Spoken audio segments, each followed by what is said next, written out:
bonjour, voilà, je suis, Michel Diaz et donc je tenais à vous présenter donc la sortie de mon livre, qui paraît en septembre donc aux éditions Champs Social.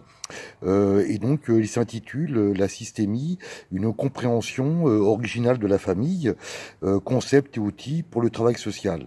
Alors, dans les différents chapitres donc que j'évoque, donc je parle d'une petite histoire de la systémie, je parle des stratégies familiales, de la fratrie comme une ressource, je parle de la relation d'aide et puis je présente quelques outils donc sur la systémie. Je termine par les entretiens et le non-verbal et puis aussi une conclusion. Voilà. Alors ce que je peux dire, c'est que si vous voulez, la, la systémie, donc elle est née dans les années 50 à Palo Alto.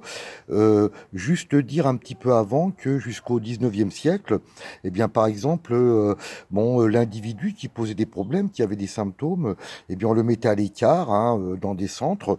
Et d'ailleurs, l'exemple le plus célèbre que je cite, c'est celui de Camille Claudel qui a passé 30 ans donc dans un asile psychiatrique. Voilà. Alors la psychanalyse, elle dira autre chose. Elle dit non, ce n'est pas la famille et la société qu'il faut protéger de l'individu, mais plutôt l'individu en lui-même. Voilà. Et donc, la psychanalyse s'occupera de l'individu exclusivement. En fait, si vous voulez, Freud, il dira qu'il faut laisser la famille en dehors de la cure. Bon, alors que il fera de la systémie sans le savoir avec la cure du petit Hans, ce petit garçon qui avait de grandes difficultés, qui avait des phobies. Eh bien, par exemple, Freud rencontrera souvent le père du petit Hans parce que son père le connaît bien, il connaît bien son enfant. D'ailleurs, Anna, la fille de Freud, elle ne laissera pas la famille en dehors de la cure et donc elle l'invitera donc dans des séances. Voilà. Alors, quand la systémie apparaît donc dans les années 50 donc aux États-Unis à Palo Alto, la systémie elle dira, écoutez, c'est ni l'un ni l'autre. Il y a une troisième voie.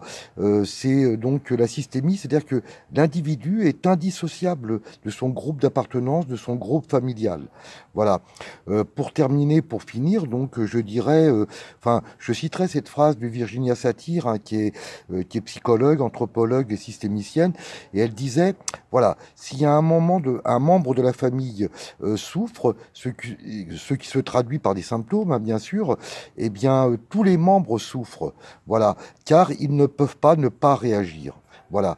Écoutez, je vous souhaite une bonne lecture et puis à bientôt.